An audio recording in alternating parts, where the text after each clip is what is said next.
भाई।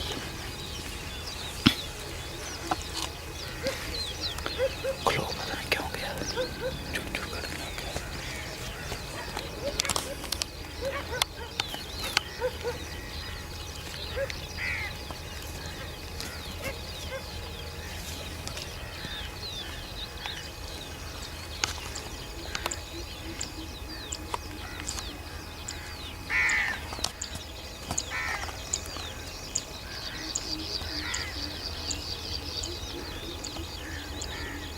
तो जी दोस्तों, अगर हमारी वीडियो अच्छी लगी हो तो प्लीज़ हमारे चैनल को ज़रूर सब्सक्राइब करें, लाइक करें और कमेंट्स करें